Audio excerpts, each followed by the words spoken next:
Karanlık içinde martılar, yarimin sesini getir.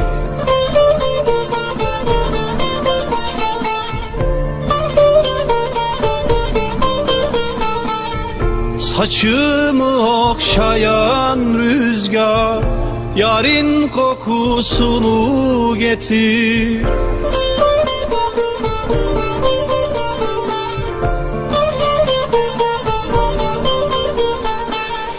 Getir ki bu özlem bitsin, göz ağlamasın. Getir ki bu hasret bitsin, yaşlar akmasın. Getir ki bu yürek sönsün, her gün yanmasın. Yaram kapansın. Getir ki bu özlem bitsin, göz ağlamasın. Getir ki bu hasret bitsin, yaşlar akmasın.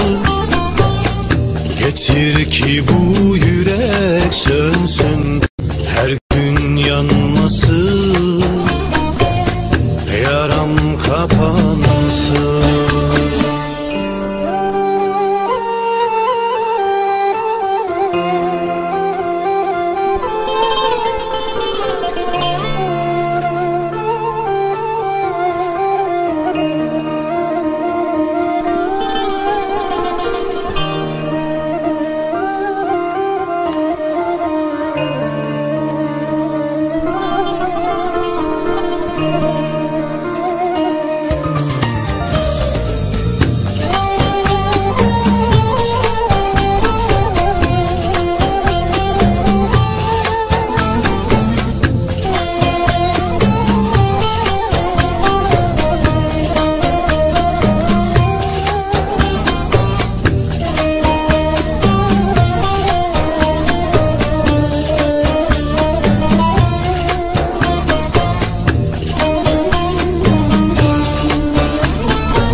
Ey sonsuza giden yollar, yarimin izini getir.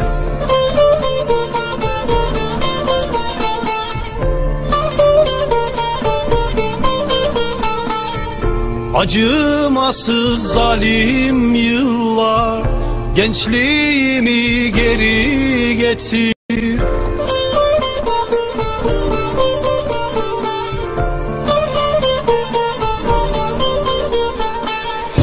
Yarım kalan düşlerimi, hayallerimi, yarım kalan o masmavi denizlerimi, uğruna öldüğüm o yarın gülüşlerini sar geri getir. Yarım kalan düşlerini, hayallerimi, yarım kalan o masmavi denizlerimi, uğruna öldüğüm o yarın gülüşlerini sar geri getir.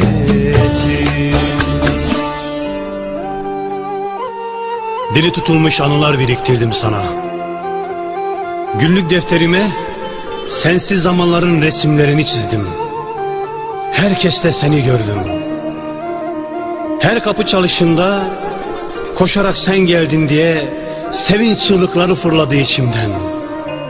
Ama her defasında yine sana benzeyendi gelen.